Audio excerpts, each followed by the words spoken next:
अब अगली important quality जो आप और हम श्री हनुमान जी से सीख सकते हैं। साथियों, अगर आप गहराई से सोचें, सबसे बड़ी बुराई किसी के जीवन में क्या होती है? वो होता है डर।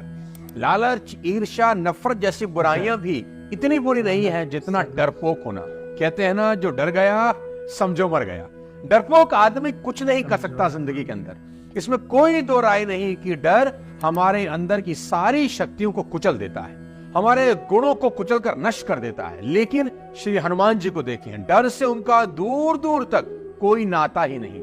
इसलिए नहीं कि वो ताकतवर हैं, उन्हें कोई हरा नहीं सकता, मार नहीं सकता, बल्कि शायद इसलिए क्योंकि वो हारने से नहीं डरते। अशोक वाटिका में जिस रावण के बेटे को मार दिया है, उसी रावण के दरबार में उसके सामने निडर खड़े हैं। जहां देवता तक रावण के सामने हाथ जोड़े कांप रहे हैं, देवता डरे हैं, दिक्पाल डर रहे हैं, लेकिन श्री हनुमान जी ऐसे खड़े हैं जैसे सांपों के झुंड के बीच कोई गरुड़ खड़ा हो। और सबसे बड़ी बात, वो रावण की शक्ति को अच्छे से जानते हैं, बावजूद कोई डर ही नहीं। कौन हो तुम? कोई न्यायाधीश या एक तुच्छ से वानर जिसे एक चींटी की तरह कभी भी यूं मसल सकता हूं मैं? महाराज, चींटी अगर हाथी के कान में घुस जाए तो उसे तांडव करवा सकती है, याद रखिएगा।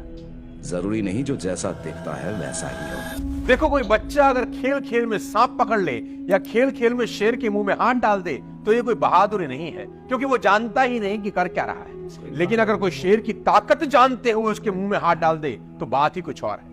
रावण तो सोच ही नहीं सकता कि कोई उसकी ताकत जानने के बाद ऐसा निडर उसके सामने खड़ा हो सकता है। हनुमान जी को देखकर रावण दुर्वचन बोलता हुआ खूब हंसता है। लेकिन अचानक बेटे के वध का ध्यान आता है तो फिर उदास हो जाता है। और फिर रावण कहता भी है, क्या तूने कभी मेरा नाम अपने कानों से नहीं सुना? मैं तुझे बड़ा निशंक देख रहा हूं।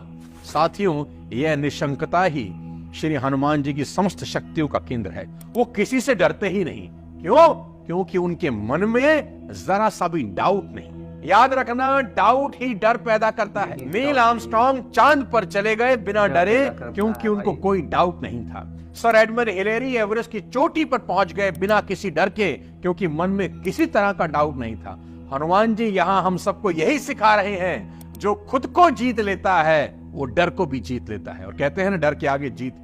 जो लोग जिंदगी में कामयाब नहीं होते वो अंदर से डरे हुए होते हैं। और हनुमान जी सिर्फ रावण के दरबार में निडर होकर खड़े नहीं हैं, उसको धमका भी रहे हैं। रावण, मैं प्रतिज्ञा करके कहता हूं कि अगर जानकी जी को नहीं लौटाया तो हजारों शंकर, विष्णु और ब्रह्मा भी तुमको नहीं बचा सकते। मेरी मानो और माता जानकी को प्रभु श्री राम को लौटा दो।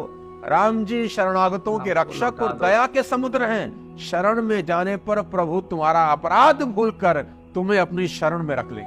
रावण का गुस्सा सातवें आसमान पर है। उसके दरबार में आज तक किसी ने ऐसी बात उसके सामने नहीं करी। रावण ने आदेश दे दिया कि बंदर को मार डालो।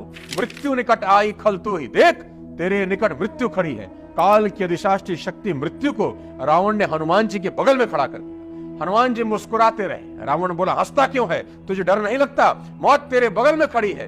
हनुमान जी बोले, मौत मेरे बगल में खड़ी जरूर है, पर देख तुझे रही। रावण बोला, जब तेरे बगल में खड़ी है तो मुझे क्यों देख रही है? हनुमान जी बोले, हमसे तो पूछने आई है कि इसका अभी मामला साफ कर दूं या रुकूं? तो हम तो रोके हुए हैं कि अगर मान जाए तो ठीक, नहीं तो बाद में जो होगा सो देखा जाए। साथियों, श्री हनुमान जी निडर हैं क्योंकि वो जानते हैं प्रभु का काम करने आए हैं। ऐसे ही हम अगर हर काम को ईश्वर का काम समझकर करना शुरू कर दे, देखना डर हमसे डर के बाद